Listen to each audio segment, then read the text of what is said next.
Guys, oh shit. So I'm kind of embarrassed.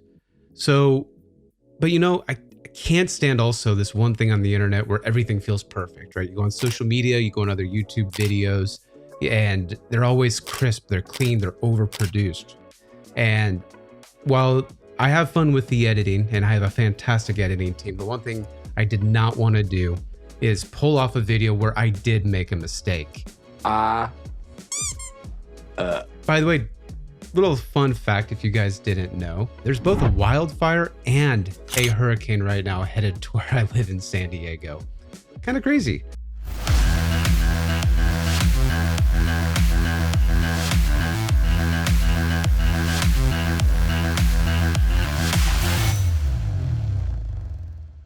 So one keen eye viewer of my last video on making your margins accountable, Vincent Corey 577, he pointed out that my margins were miscalculated in that video. And I'm embarrassed. I was in a hurry and I commented saying, hey, right, thank you for catching that. At the end of the day, the concept is still the same, but it doesn't sit well with me.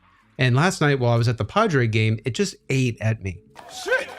I've been cut already? So to win back your trust, I'm going to ignore the best practices on the internet and like I normally do, and just make the corrections in a new video so I stay accountable to my own craft, because it nags at me forever and it will nag it for me forever to not do exactly what I did. I can't lie! So also, right, I want to talk also a little bit about strategy on how to manage gross profit when it does get a little overabundant. So here we go. All right, so where did I go wrong? Well, it's all in one extra zero that I accidentally used. You see, what I do with these whiteboards is I have an Excel spreadsheet, I build out all the math, and then I go ahead and bring it to the whiteboard. 9 times out of 10, that's more than sufficient. Well, my dumbass went and put an extra zero. So instead of multiplying my P&Ls to find out some of these percentages by 0.35 for managed services gross margin, I did it by 0.035. What an idiot! Oh, what a loser! So let me show you. Let's go to the whiteboard. So here's what you guys saw on the whiteboard, where we had, right, the P&L of that computer at $200 and that $2.5 million MSP. And while this is that critical error that I had, let's go ahead and mark this up red like a teacher would, because I failed, right? That's 0.035, guys. God, I'm stupid. So in this, what I needed to have done, and I've made a corrected version so everyone can kind of see this, is 0.35 is actually more like $1.6 million in COGS and about $875,000. And since we were talking about margin and markup, I went ahead and recalculated these as well to where margin was 35% and markup was 54%. And to be quite honest, guys, this did feel a little weird when I did the math, and I kind of looked at it a few times and said, that doesn't seem right, but the Excel spreadsheet says it, so maybe, you know, Kyle just did some mushrooms in the back again, like in college. So I went ahead and remapped it to just make sure we could kind of have this conversation all over again, where if we had an MSP that was making 35% margin and we put 1% on the bottom line, that's going to put us about 9% of sales and marketing with a 25% operations margin. Now, why is operations about 25% again? That's just what national average is, anywhere between 25 and 30%. I went on the low end just because why not? So that does leave us around $225,000 for sales if we did that 1% on the bottom line. Now, most times out of 10, the MSPs that I interact with on a day-to-day, they're anywhere between 3 and 7%. We're going to have a video where Peter Kajaba is actually going to come on and talk to us about some of the service leadership data that they've collected for the most recent profitability report to kind of show that 3 to 7. A lot of them are leaning towards 1 and 3 over the last year or two, which does concern me. That's why I'm making a lot of these videos. But ultimately, it's this $225,000 that we get to budget and figure out, right, how much goes to sales and marketing and how much goes into that savings account. Now, if we did that exact same exercise that we did in the last video, where I've done and fucked up, we're going to go ahead and look at how this spreads across actually 35%, 45, and 55%, because Kyle did that zero thing more than once. Anywho, so in this, that leaves us with 1.6 on a managed services budget in order to deliver said services. That leaves us with 1.3 at 45% and 1.1 at 55%. To rebuild the context on why we did this, it was because we had this idea that if we took the Mike Michalowicz profit first idea, where we do revenue subtract profit to find our COGS or our expenses, rather than our traditional revenue subtract expenses to find our profit, this allows us to then work in that theory of constraints model of how do I deliver my managed services for 1.1 rather than 1.6. Now, for the keen eye viewers that I know are watching are going to tell me exactly where I made mistakes. Thank you guys, by the way. I appreciate being held accountable. That leaves us with about $500,000 in gross profit to work with between the 35% and 55% model. That's a good chunk of change, right? What are we going to do with that? So if we then go back to this whole final idea in that video, what is this now $750,000? What are we going to go ahead and do with this? So I did want to have some value in this video that wasn't just beyond the correction, is really have a conversation of what do you do with gross profitability? How do I look at it? How do I manage it? What questions should I be asking myself? Because where these really come valuable is when you are budgeting for your next year. And you'll hear me say it 1,000 times, one of the quickest way to mature your MSP is to start operating within a budget. At the end of the year, say, hey, we're going to grow by 15, 20%. And in that 15 to 20%, I'm only going to have this much to spend on sales, on operations, on COGS to deliver said service. You can even go further and have a conversation on if I'm going to grow that 15 to 20%, what is the mix going to be of that 15 to 20% growth, right? In the example of a $2.5 million MSP, 20%, right? That's going to be, Kyle should double check his math, do the math in his head while he's talking. That's about $500,000 in growth. So it makes me ask the question, what am I going to do to raise that? What products is it going to be? What upsells is it going to be, right? Is it going to be new managed services? Ding, ding, probably should be that. Go back to my video on blending margins, actually, because I go through the entire logic on why stacking managed services as part of your revenue growth strategy is so impactful for your bottom line. So what things can I do? What things should I start to ask, right? Because if I'm going from this $250,000 to this $750,000, right? What is the strategy in savings, taxes, cash on hand, or sales and marketing that I need to be thinking about? Now, first and foremost, MSP engineers and employees, I want you to go ahead and shut your ears, right? Earmuffs. One thing that I really urge you to think about is your own salary if you are an owner or entrepreneur of an MSP. Crazy, right? And the reason I say this is I work with a lot of MSPs where the owners, guys, aren't making that much money. In fact, a lot of them have made so many sacrifices to where they're making less money than if they were to go back and be a tier 3 engineer at another MSP. Yes, that is the situation some are in. And if you're in this boat and you are able to increase your gross profitability, then you need to look at what your take home is as an owner.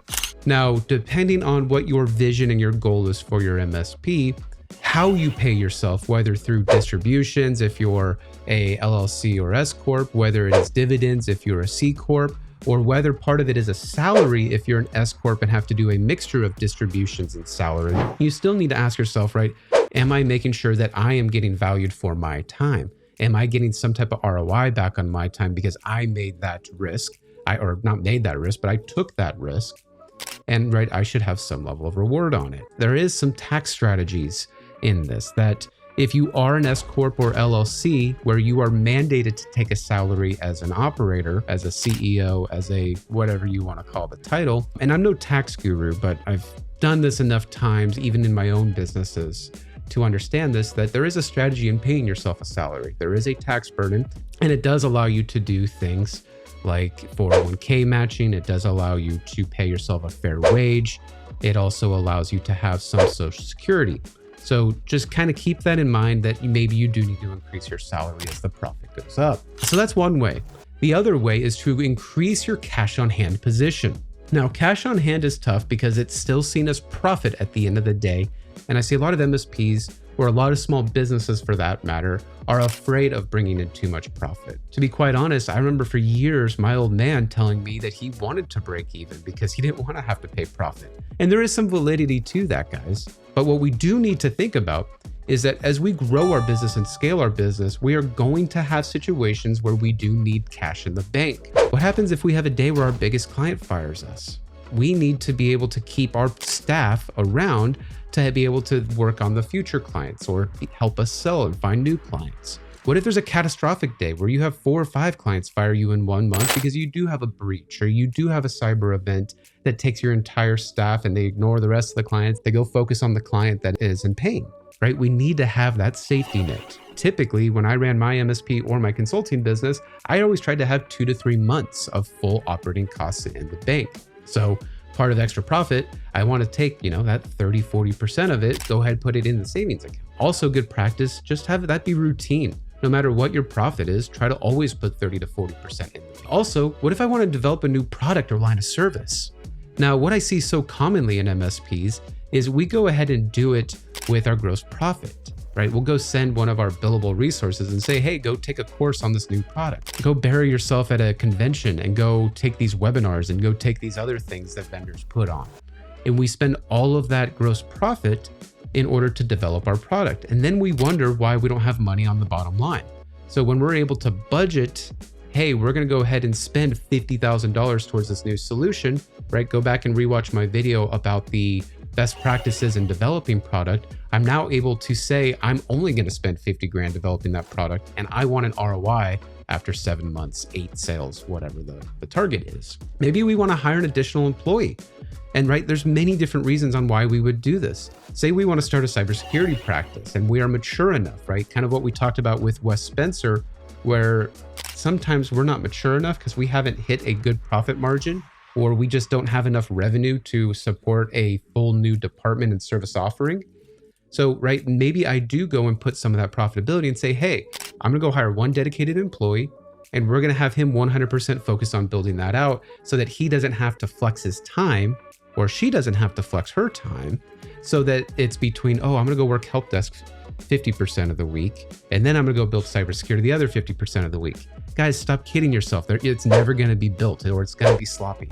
So that dedicated time of, hey, I'm gonna make that investment with our cash is a great way to do that. Maybe it is a sales and marketing play, right? And that's the kind of the big third one is if we are in a position where we do have this extra cash, right? Some extra sprints and campaigns may not be a bad idea. Maybe we bring on another BDR just to shadow the other employees that we have. Maybe we bring on additional account manager or sales architect. Maybe we want an extra event, right? Go ahead and do a conference, go ahead and do another booth, sponsor another Chambers event. Maybe pay-per-clicker ads is in our target market where we're going to go, hey, every single group out there that does dental or legal or financial, I want us to have a technology ad on those. Those things typically have a good ROI when you have a dedicated sales and marketing budget.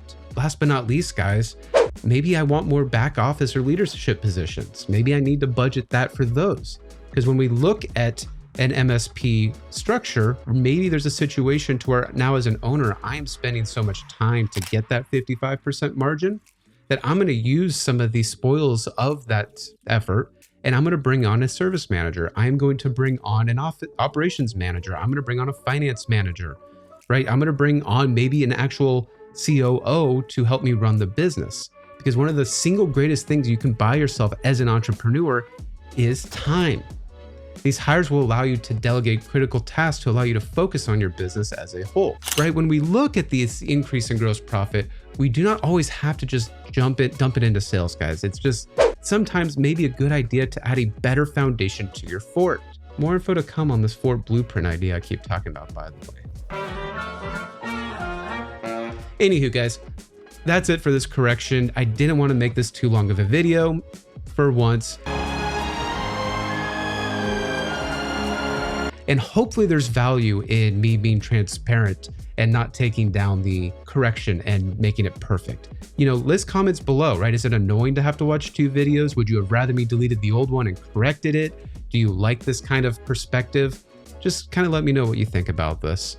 Anywho, guys, it's been great. I really appreciate your time. Make sure to go ahead and subscribe for our newsletter in the comments, where we're going to have these community events, these meetups with Wes, Alex, and I on a bi-monthly basis, to where we're just going to come up with some new MSP processes and practices. So guys, again, thank you, and hope you all have a good week.